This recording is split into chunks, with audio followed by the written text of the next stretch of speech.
Hello, everyone. Welcome back to the Dan Nessel Show. I'm your host, Dan Nessel.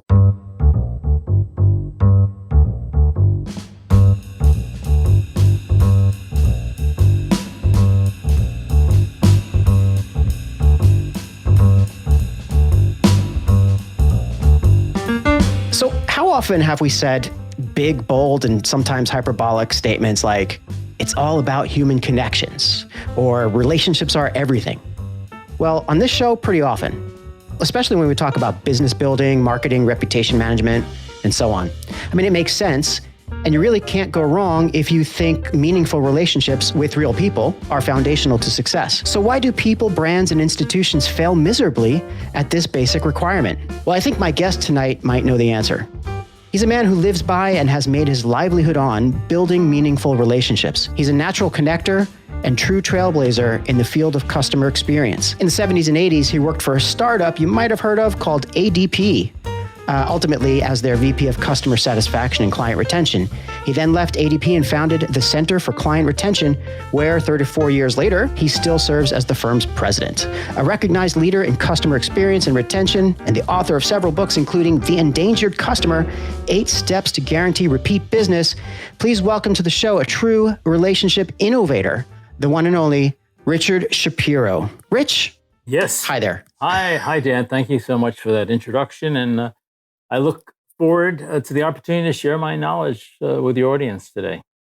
Oh, it's going to be great. And when we say share your knowledge, that's a fairly vast topic. I mean, and I'll tell the audience, my dear listeners here, I've known Richard now a little over a year, and we're part of an organization, which, of course, many of my listeners would know, called The Connective. And at the risk of beating that drum too many times, I do want to just say that The Connective is a killer group of people who are interested in like real connections with people, but for business. And I've met some stellar people through there, and many of my guests, over the last year have come from that group. And, Richard is no exception. So, I met Rich, we hit it off, and just because I've been on this, tear recently with talking about connections and relationships. And I just had a few weeks ago, the great Brooke Sellis on my show.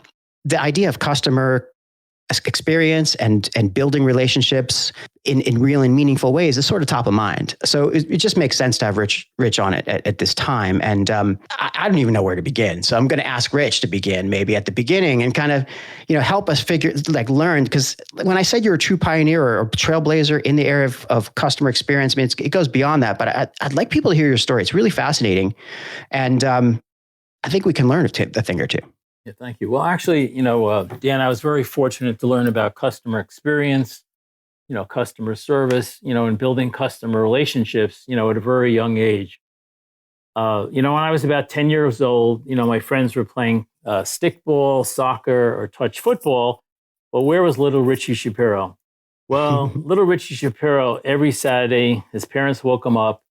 He got dressed in a suit and went to work with his dad. And my father owned a small men's retail clothing store in northern New Jersey. And every Saturday, I worked at the store. My job was being the cashier, and it was a great job for 2 reasons. Number one, I was collecting money all day, and in those days, it was actually hard cash. Mm-hmm. And second of all, the cash register was positioned in the center of the store, so I could see my father interacting with people as they entered the door. I could see every interaction from where I was. And I learned so many things from my dad, but 3 things that I like to share that I always share or that he taught me was, number one, that customers are people first, customers second. Let me repeat that. Customers are people first, customer second. We're all people first. Second, he taught me to welcome everybody into the store, just like we should welcome them into our home. And to my dad, the store was just an extension of our home, another place to make people feel welcome. And lastly, my father taught me how to create and the importance of creating a personal bond or personal connection with every person or every customer as they walk through the door. So I feel very lucky that even though my dad died when I was only 26 years old, that I am carrying out his legacy by mentoring students, by connecting people, by building relationships, by having a wonderful family, writing books, speaking, etc. So every day I'm thinking about my dad, and every day I'm thinking about building relationships. It's amazing how some things just, just come back or never go away, because it's that ageless wisdom, and trial by generations of practice that prove some of these concepts and precepts out, and we forget about them. We go through our day-to-day lives, we forget these things and then somebody comes up and says, what we really need is to connect with people as people, and then everybody's like gobsmacked. Oh my God, that's the most amazing thing to say. And the fact is, though, that's been with us since there've been people, and since there's been more than 3 or 4 people in a little village.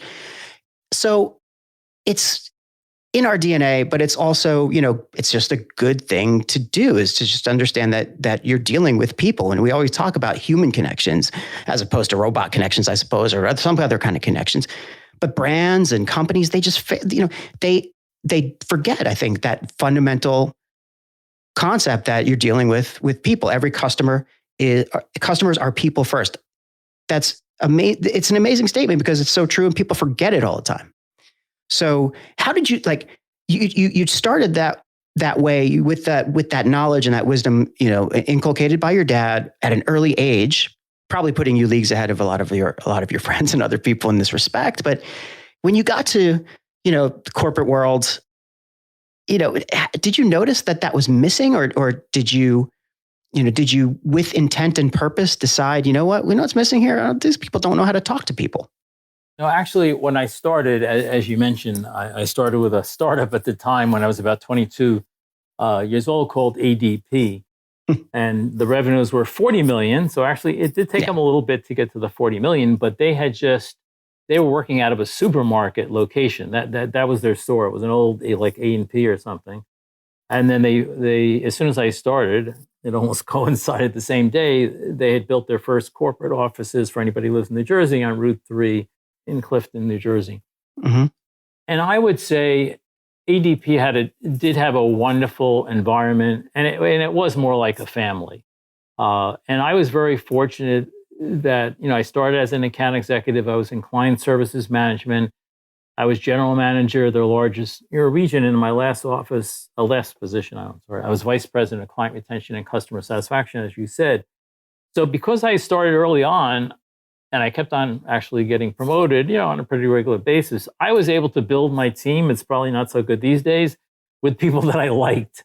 So in those days, so I had a pretty large department and a lot of people who thought like me and were my friends, and we went out together. And so it's different than what it is, today. It is a different world. And that company had such a great environment.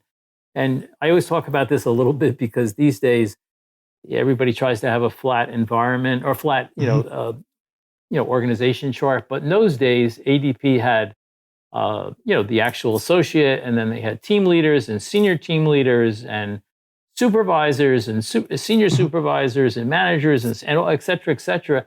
And actually, it gave so many opportunities for people to be promoted. So even if the average increase, let's say even then, might have been, let's say, 5% a year, you could give a 10 or 12% increase to anybody who got promoted.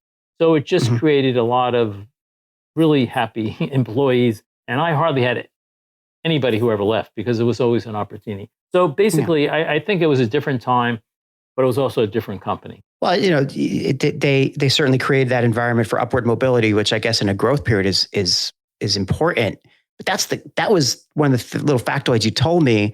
That growth period was astounding. I mean, you said you started when they were 40 million in revenue. You left, they were 4 billion. That's 100x. That's how many, you told me, it's like how many consecutive years or quarters of growth? Yeah, so they're the only company that has this record. And actually, I did a presentation at Emory University Center for Relationship Marketing on the success of ADP, even when I was outside of ADP or left ADP. But they have over 165 consecutive quarters of double-digit earning growth, which is over 41 years, quarter after quarter after quarter. And the only 2 companies that ever came close to that were McDonald's and Walmart, but they didn't. They missed that record. And why did they have that record? Well, number one, they did have a recurring revenue product called payroll. So everybody needed payroll. So, and by the way, anybody who's starting a new company, I always say, well, think of a recurring, legitimate recurring revenue model, because I'll tell you, if I had to regenerate and we can get into my company in a minute, but my company too, based on the product, is a recurring annuity product. So second of all, frankly, in those days, it was pretty easy to give price increases of 10%.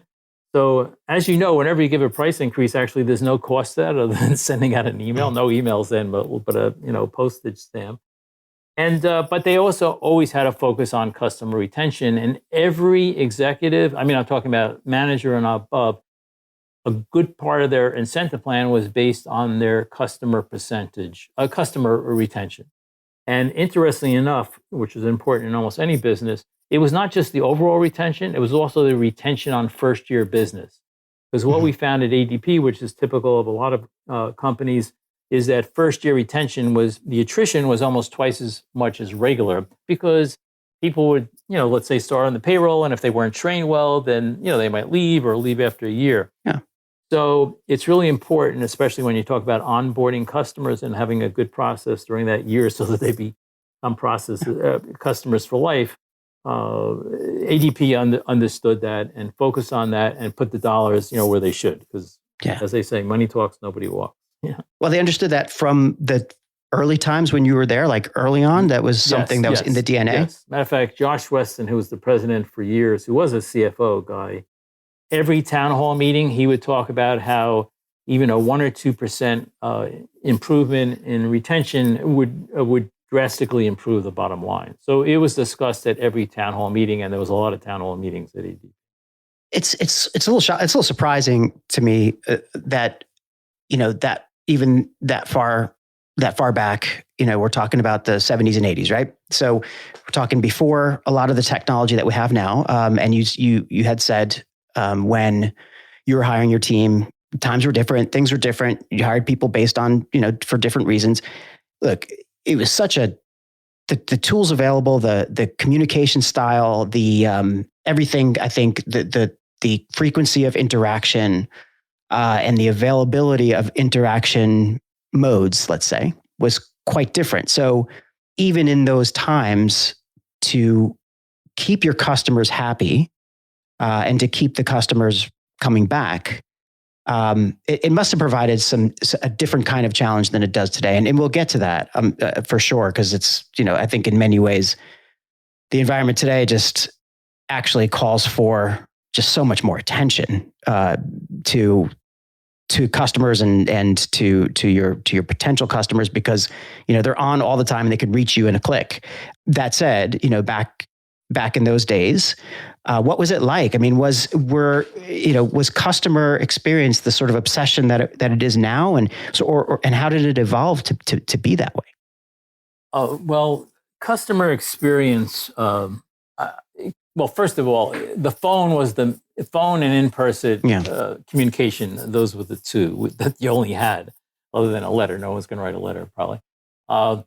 But we had a pretty big phone support. Matter of fact, ADP was one of the first companies that actually put in like a centralized telephone system so that customers could come in. And we did have, talking about the onboarding process, a new account coordinator. So every time an account was set up, they just didn't get thrown into the customer service department. Not that customer service was bad, but they were assigned a new account coordinator. So they had a salesperson, they had an account manager, and they also had a new account coordinator.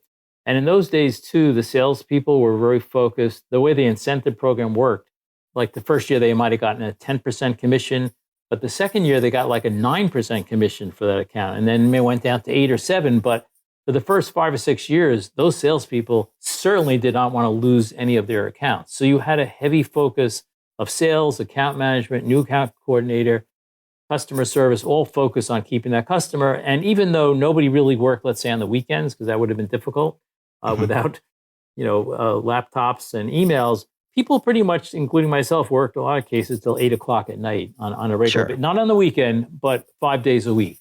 No weekend work, but 5 days a week, we worked till 7:30, 8 o'clock at night. like answering calls and just talking to customers. Doing the work, Yeah. following up, writing the paperwork, et cetera. Yeah. It must have, I mean, it seems like it was a fertile ground to grow a customer, the idea of customer experience and customer service. And actually, let's look at that for a second.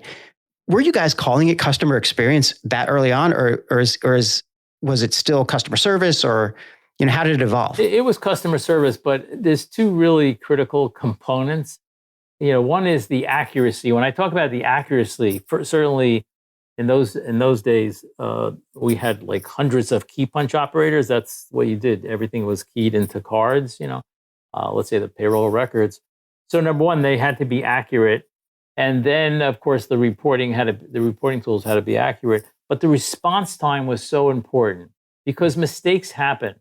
But just to give you an example, if somebody did not get their payroll delivered, all right, they would call up and you would check, or you would say, I will get back to you. You could not say, oh, I'll get back to you later on, or I get back to you in 2 hours. No, you had to say, I will get back to you in 10 minutes, because they might have had 20 union employees who were sitting outside their door waiting to get paid, that were not going to continue to work unless they got paid.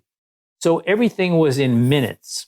Matter of fact, funny story, not that has anything to do necessarily with the same concept, but Josh Weston, who was the president for years, was the ultimate time management. I mean, the ultimate.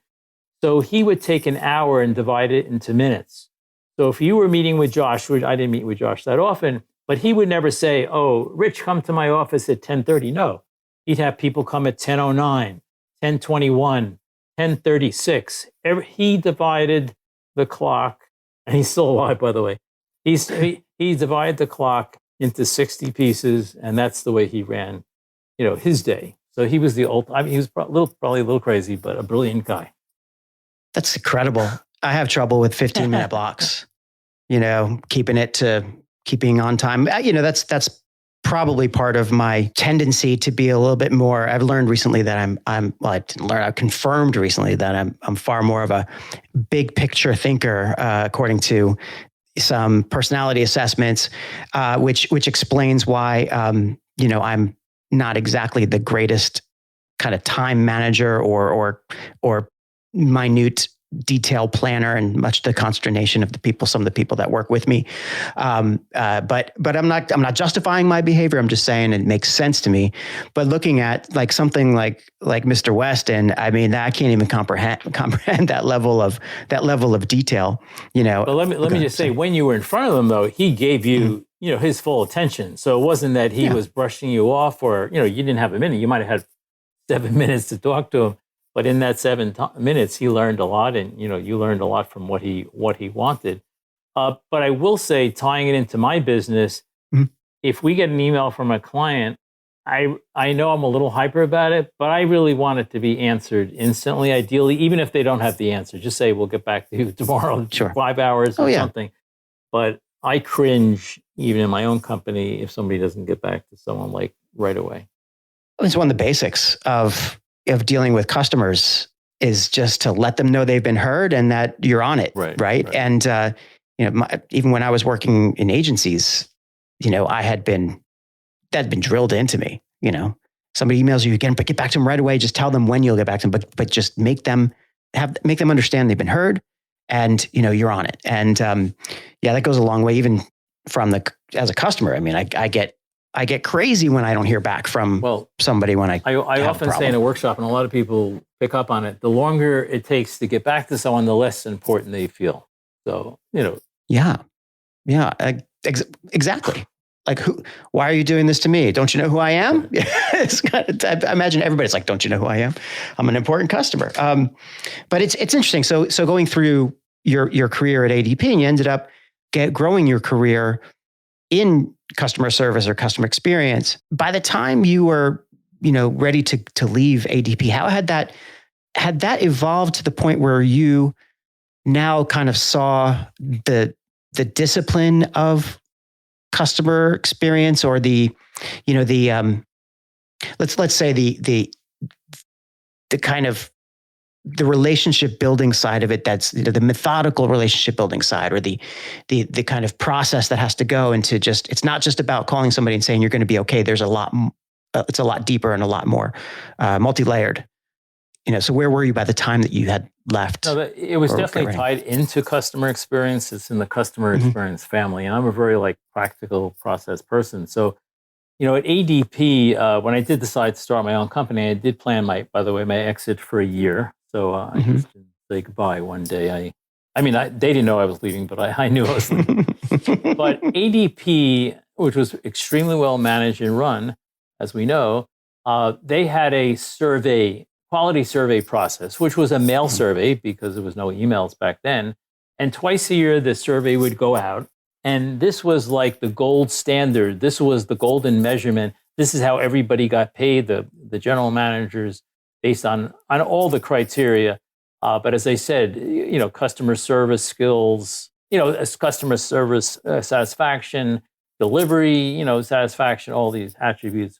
But the survey was a great measurement tool, but it was not a good improvement tool, because even though there was some space for comments, the general managers, and I was one of them, we were frustrated because we really didn't know why somebody was giving you a 5 or a 4 or a 3 or a 2, whatever.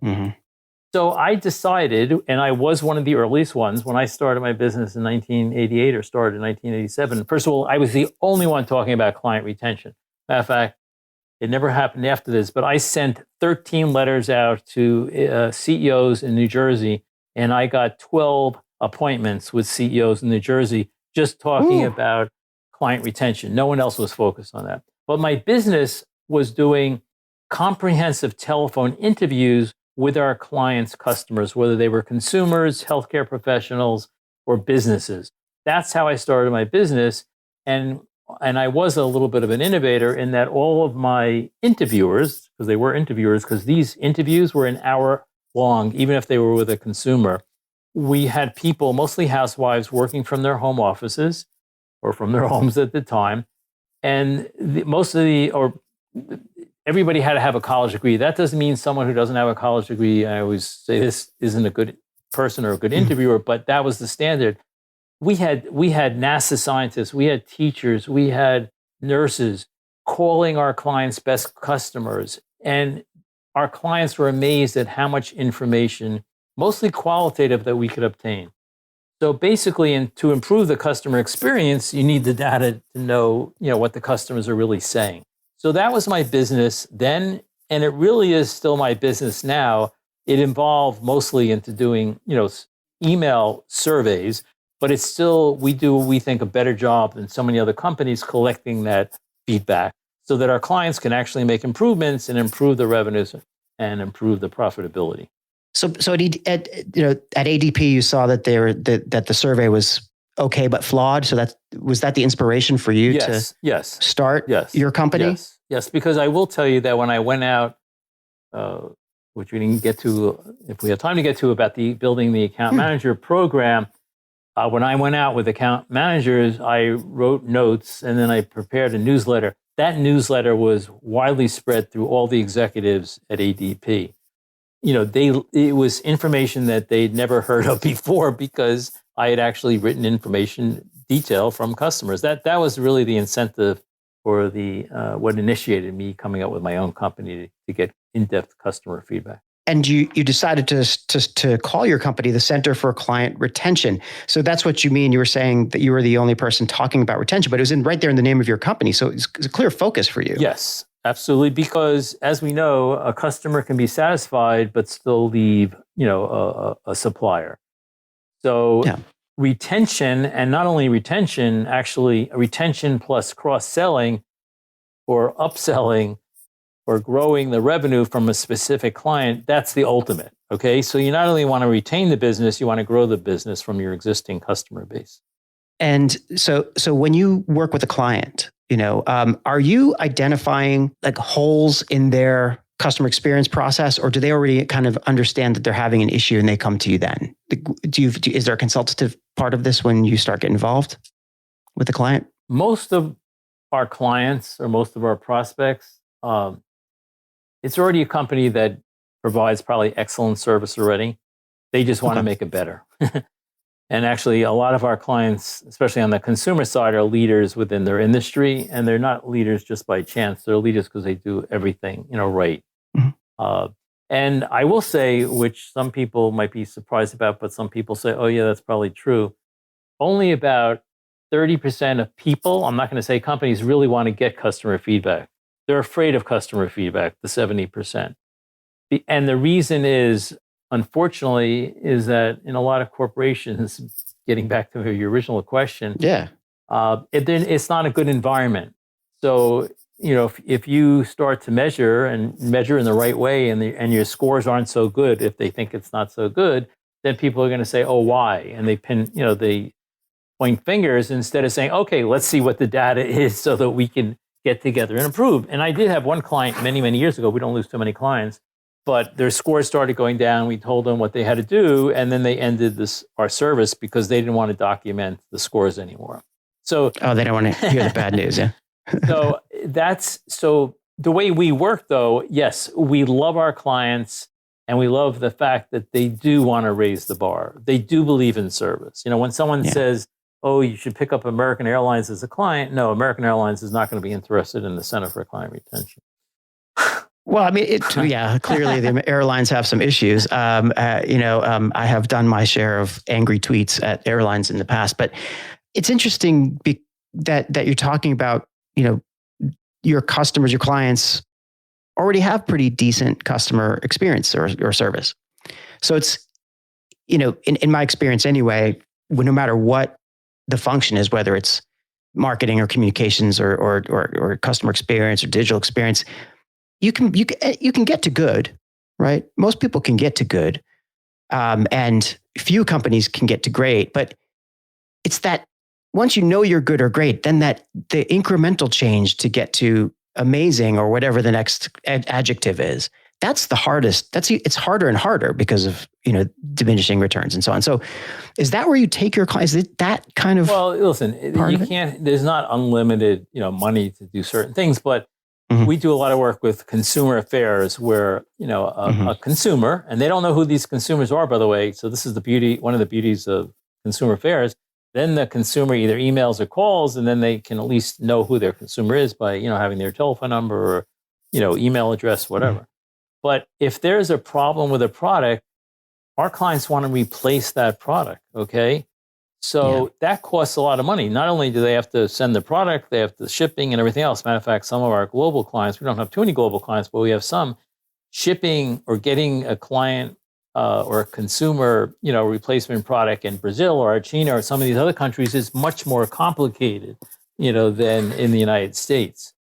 So they want to make sure, even if it's a question, because more than half of the contacts or inquiries, it could be inquiries about their environmental policies or ingredients, or someone's allergic, things like that. So they want to make sure that the connection with the brand was either maintained or increased. That's what they're looking for. That's a nice segue, talking about the connection to the brand and the fact, as I said earlier, that companies and brands and often people don't know how to make those connections that count, make those connections matter.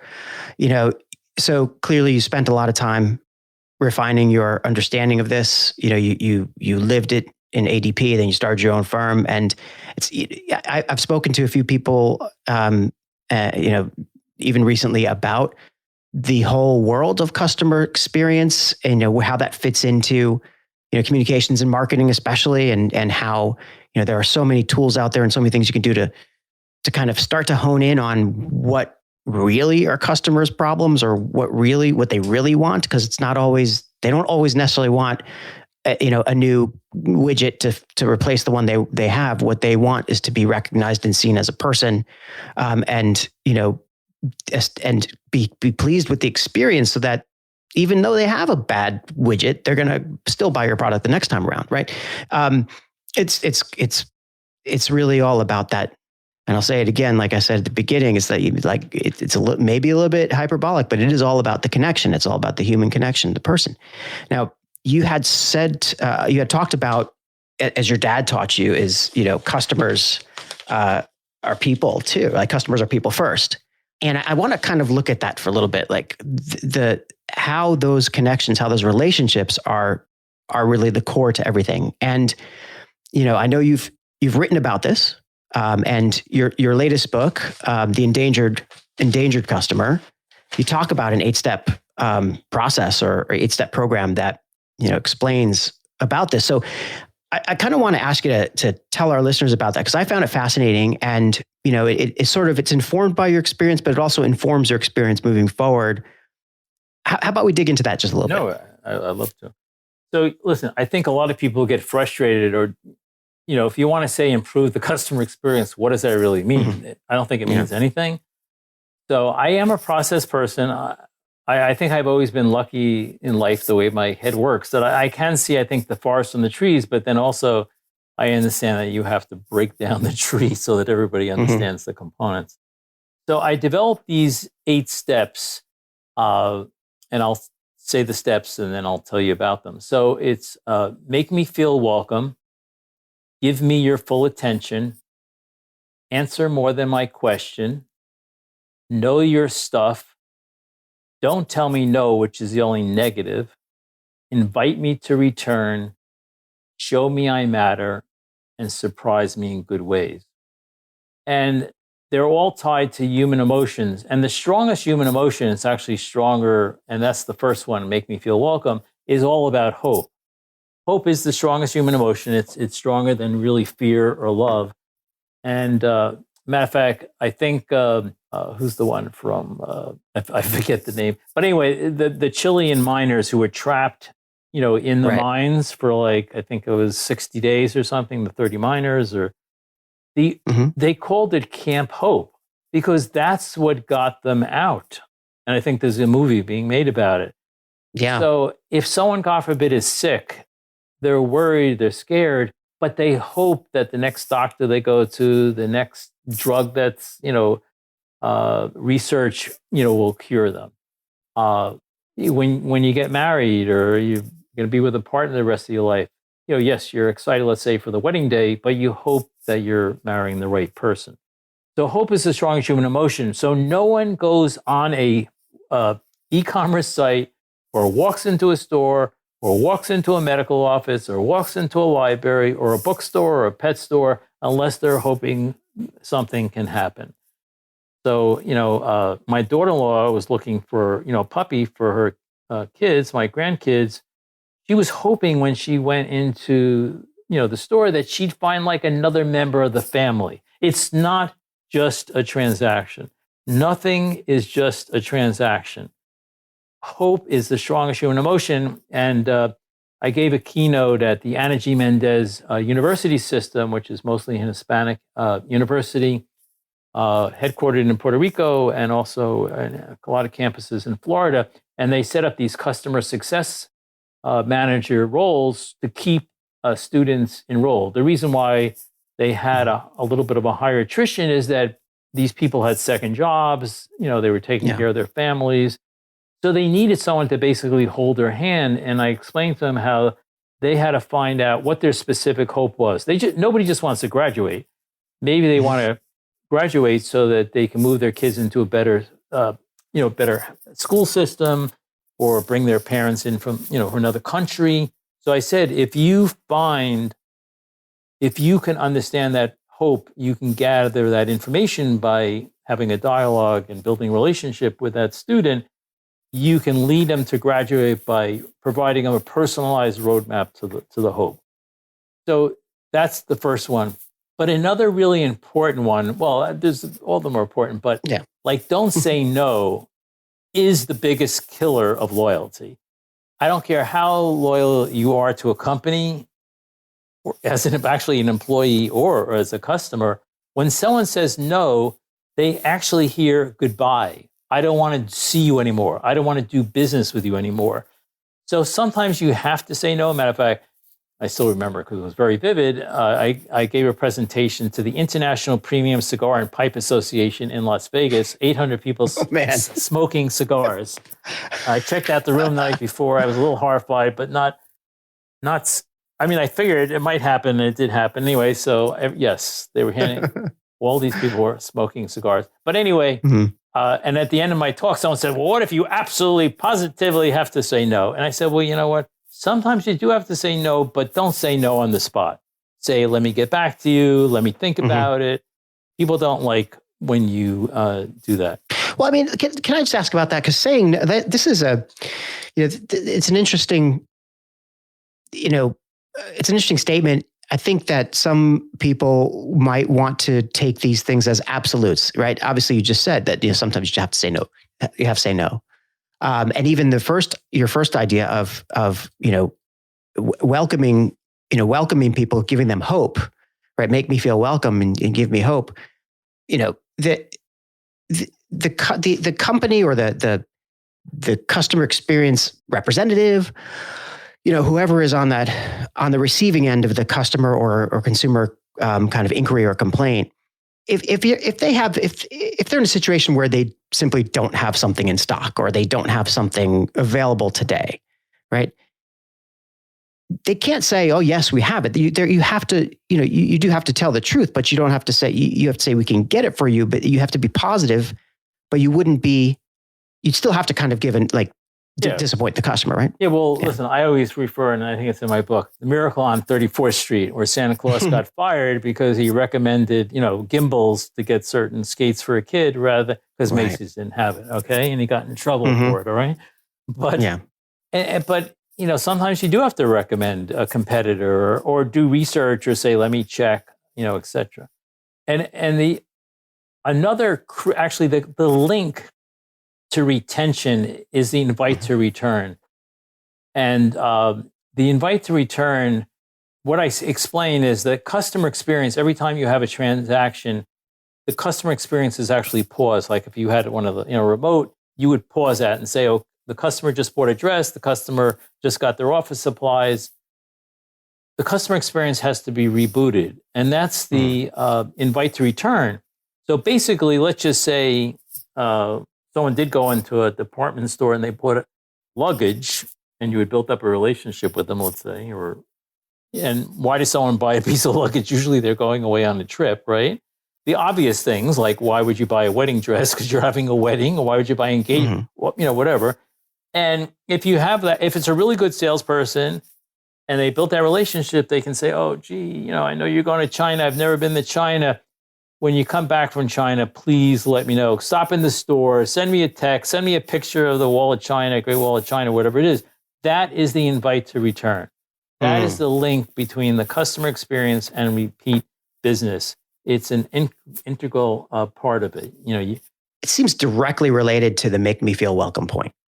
To me, right? Like if you don't set that from the get-go, where you're creating that welcoming feeling, can you get to you can't get to that point. You would never get to the end. I think it's because I always say, especially in a retail environment, your job is to find the story. What is the story behind that purchase?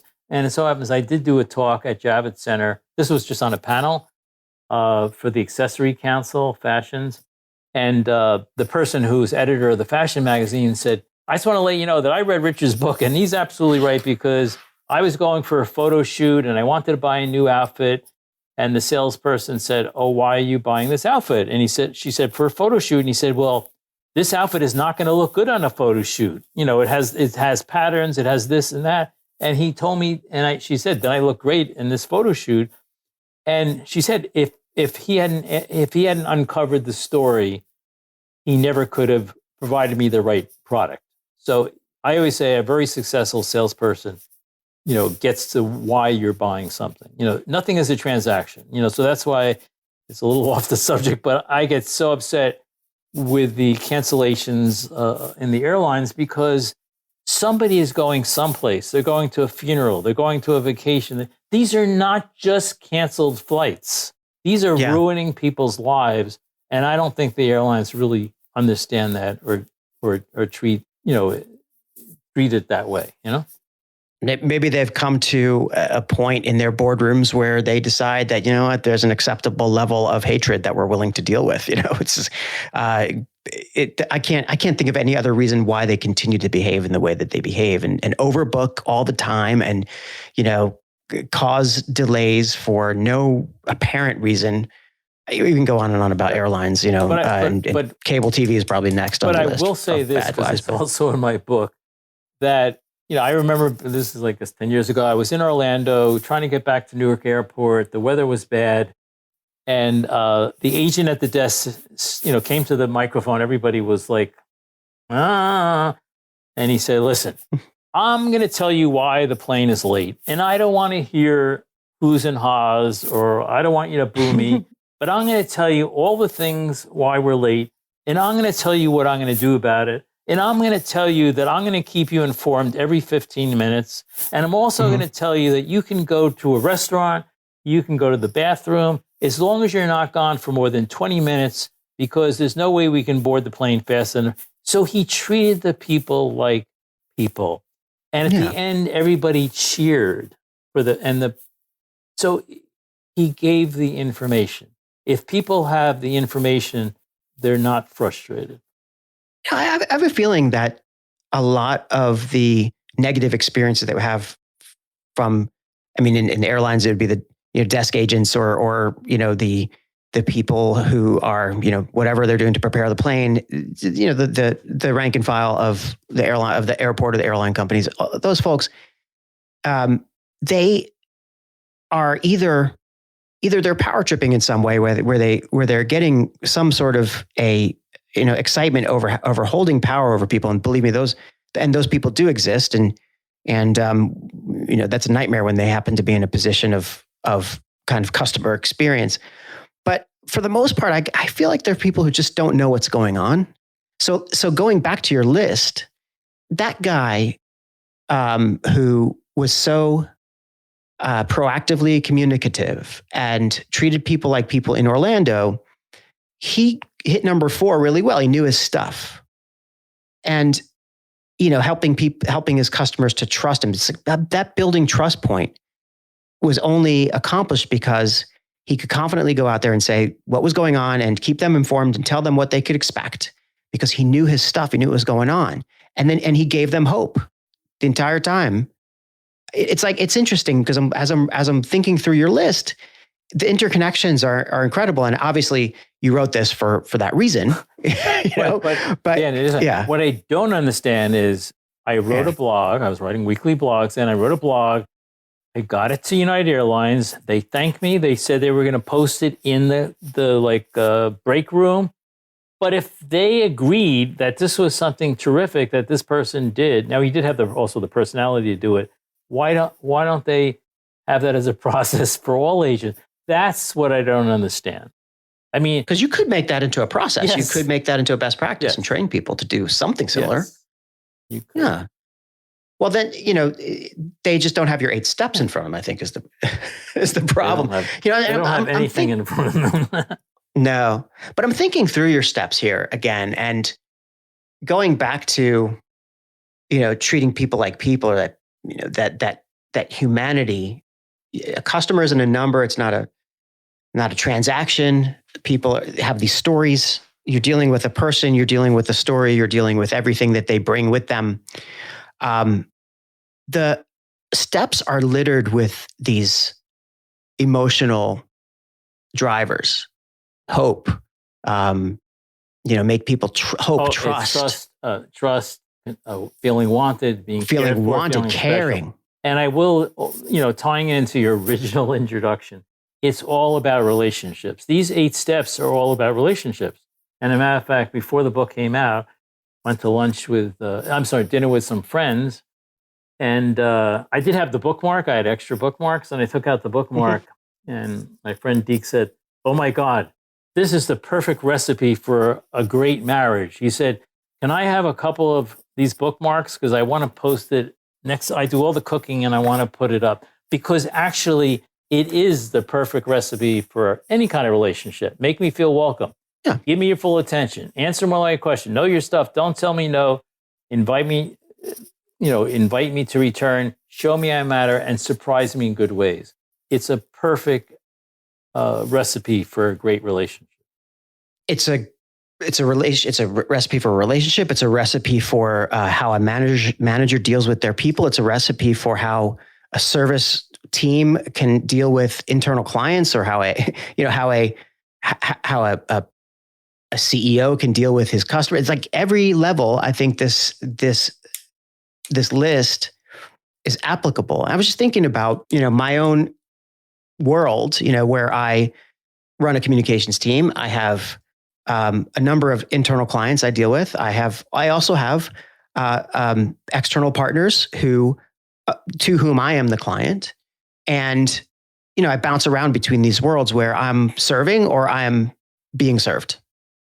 But I think in both of those situations, even those who are serving, who are in that service position, in other words, they're a vendor or they're a partner, I think you even have to treat them with the same kind of 8 steps, right? You still, I want to give them hope, right? I feel like I want to give them hope. I feel like I want to make them feel wanted. Otherwise, what's the incentive for them to continue to work with me? No, absolutely. Yeah. And I just want to know, just let you know, I'm not so brilliant because when I brought all these basic components to my editor, when I wrote my book, he said, oh, by the way, Erik Erikson, who was a famous psychotherapist, he actually came up, it is kind of 8, but it falls into the same 3 categories: hope, trust, and intimacy. And it was all about this whole process for human development. That's what Erik Erikson, he was a famous psychotherapist who lived like in the late 1800s to early 1900s. Matter of fact, he was Norman Rockwell's therapist. Mm-hmm. So, I mean, it's not, I mean, it just makes sense, But if you want to boil it down to 3, it's hope, trust. First someone goes into a relationship hoping, then you have to build up the trust. And then after the trust comes and is built, you have to show someone that you continually care about them. Hope, trust, care. It's a good formula. Just to continue, just to keep yourself in the game, I think, or to just kind of understand. We were talking. I was talking with somebody earlier about personality assessments, and how I learned that I am very much a kind of top line, big picture thinker, but I'm not really very strong when it comes to playing these. I said that to you earlier in this show, but I also was speaking about it in more detail earlier today. It's what's top of mind. It occurs to me that different people aren't necessarily going to be good at providing hope or making people feel cared about. They have to stretch. They have to think about being more empathic, or they have to think about putting themselves in the other person's shoes. But it's learnable. I think it's teachable, but not everybody is going to get that innately or as just part as like a natural consequence of their action. I would think it's like a natural thing, but I guess I don't think it is, like, for real. Well, it isn't natural, but when I don't really do them so much anymore, but when I was doing workshops, first of all, for the first workshop, I go through the exercise. If someone went to your house for the first time, like a neighbor or someone just moved in, what are some of the things that you would do to make them feel welcome? And they go through this whole list. Well, we'd ask them, where they lived before. We'd show them pictures on the wall. We'd show them the renovations in our house. We'd find out if they're allergic to food or pets, or we'd take their coat. And then I say, well, okay, how can you replicate that in this store environment? Mm-hmm. Oh, yeah, we could. And one thing on the invite to return, which everybody gets, it's the best story. So no matter whether you think they would get it or not, I say, listen, everybody has been on a first date, or everybody has dated, okay? And especially now with dating apps. And I said, I met my wife on Match.com, so I'm a little familiar with it. But anyway, you go through the app and, you're communicating just through the app itself. Then you might text them, then you call. And then you set up this in-person, before COVID, in-person meeting, either, at a restaurant or a bar or wherever. The hope is so strong. Don't forget, now you've gone through all these other steps. So you're hoping that this person could be your lifetime partner. That's a very strong hope, right? Yeah. You go into the restaurant, you have chemistry with that person. You have a great conversation. What do you hope happens before the end of the evening? And everybody says that somebody says, let's do it again. All right. Mm-hmm. If that person doesn't say, let's do it again, they do not want to see you again. Okay. So your hope is totally destroyed. You're calling your parents, you're going on Facebook, you're calling your friends. It's such a vivid example. So basically what I explain is if you don't tell someone that you want to see them again in any kind of relationship, they think that you don't want to see them.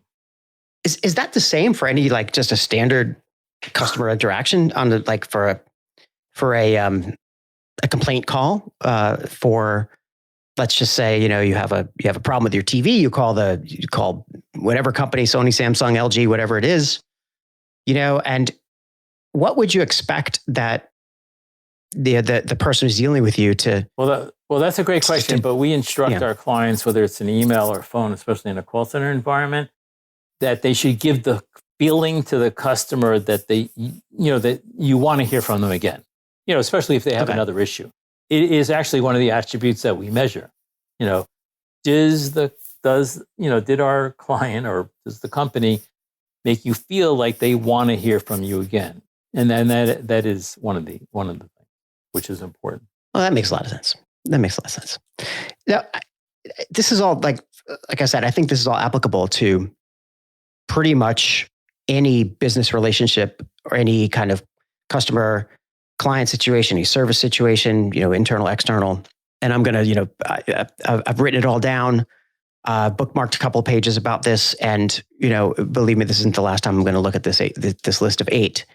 But let's kind of shift a little bit to your own growth as a kind of connector, communicator, kind of, someone who is, by your own words, who's interested in helping others to succeed. And, I know that you mentor a lot of people. I know that you work with, you teach, but also through our experiences on the Connective together, you're very involved in this group. You're involved in several other business referral organizations.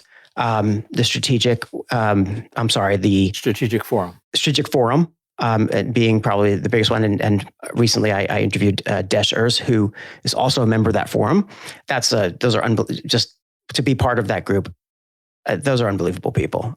So that puts you at a different level from where I'm sitting. First of all, I was honored to be asked to speak and then become a member 3 years ago. So it is it's like a family, basically.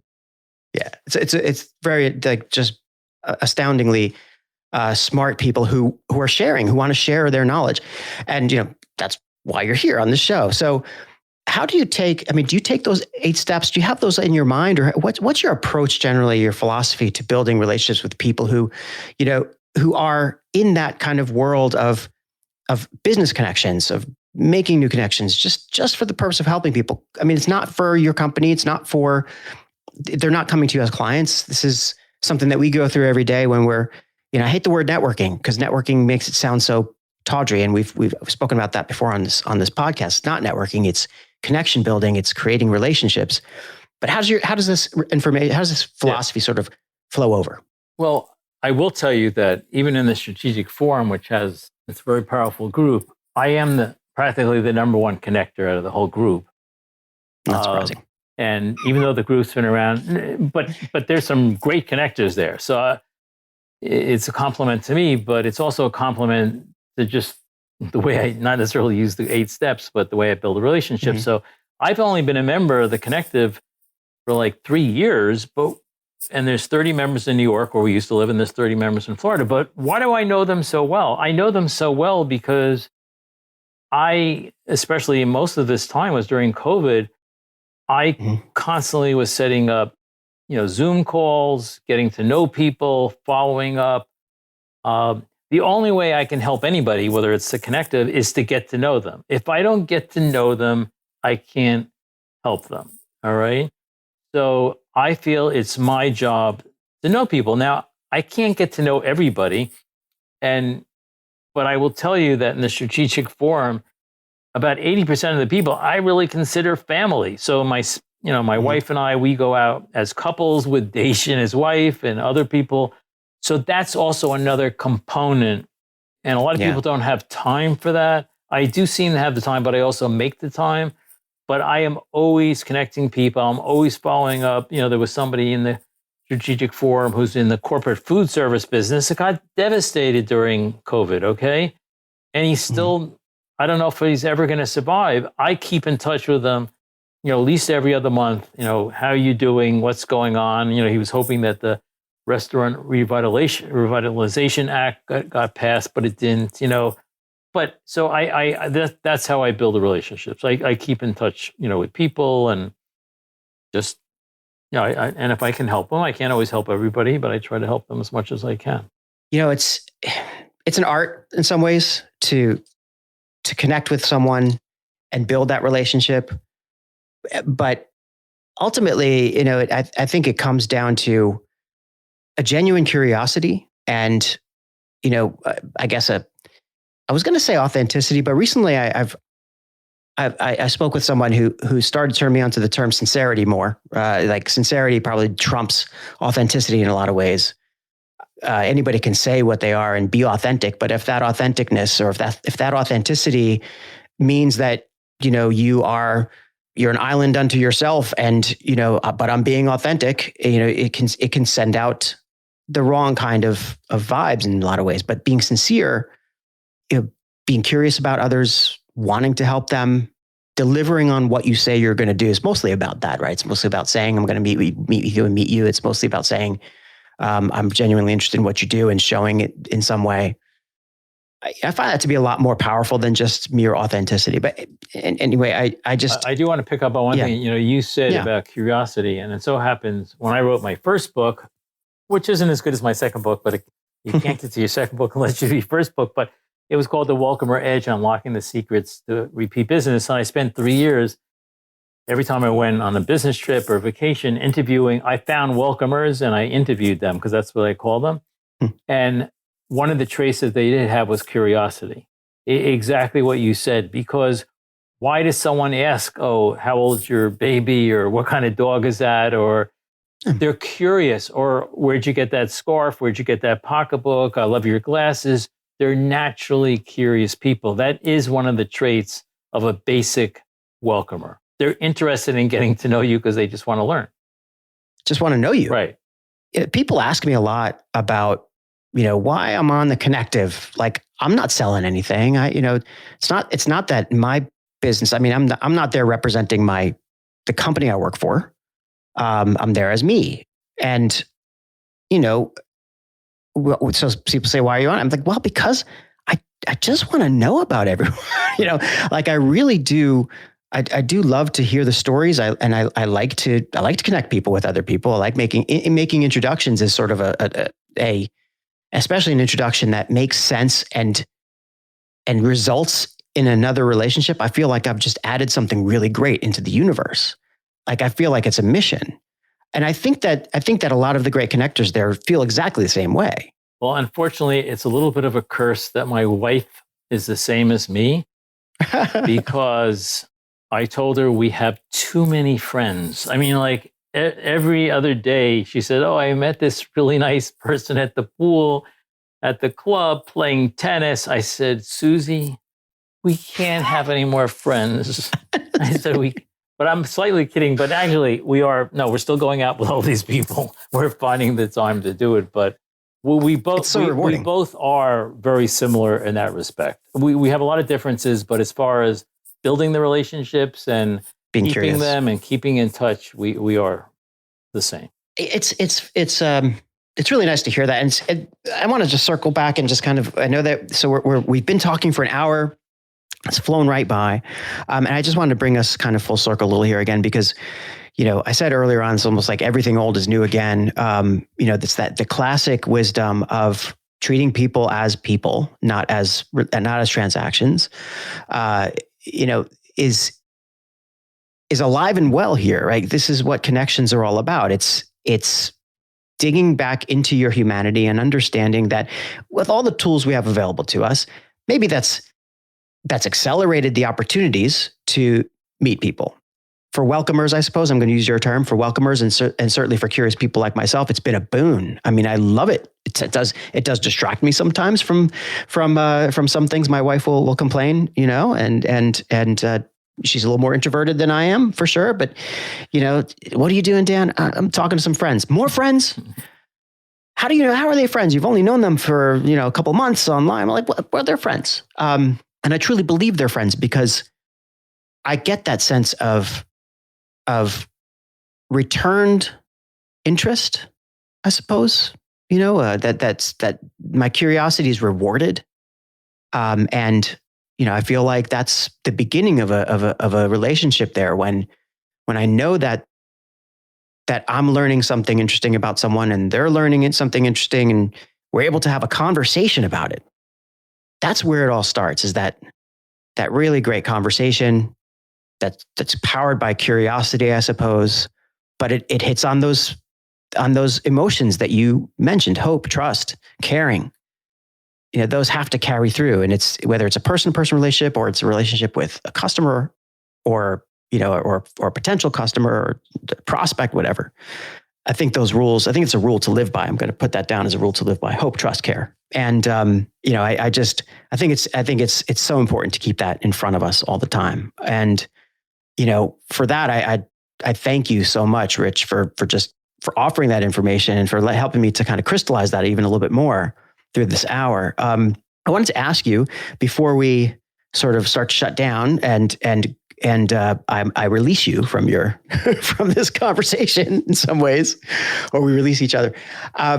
What do you have any last words? Is there anything that you see right now that's either keeping you up at night, or that you want to kind of pass along to our listeners in these last couple of minutes?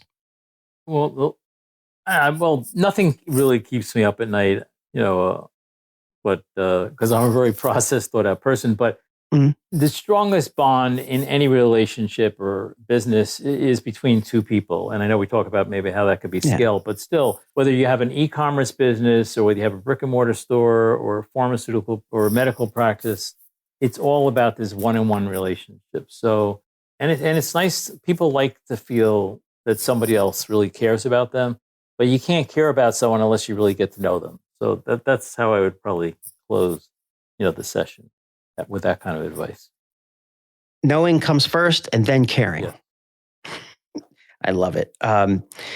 Okay, Rich, thanks so much for being on the show. I mean, again, you just referred at the very last moment to this whole idea of relationships being scalable. And that's a whole different related topic that I would love to explore with you again. So I'm gonna reserve the right to call you back and we talk about about scalable relationships in some way, because it's fascinating stuff. But meantime, thanks again for coming. And anybody out there who wants to find Rich, you can find him on LinkedIn. Richard Shapiro. His name we spelled properly in the episode title. It's Richard R. Shapiro. There's a few Rich Shapiros out there, and you can also find him at his corporate website called the Center for Client Retention, TCFCR.com. And that's, again, it's the Center for Client Retention, TCFCR.com. Please go visit.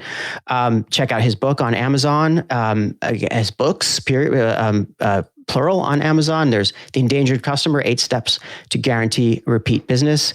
And I'm sorry, which was the other one? The Welcomer Edge. Unlocking, the Welcomer Edge. Yeah, they're both they're all in print, audio, and hard copy.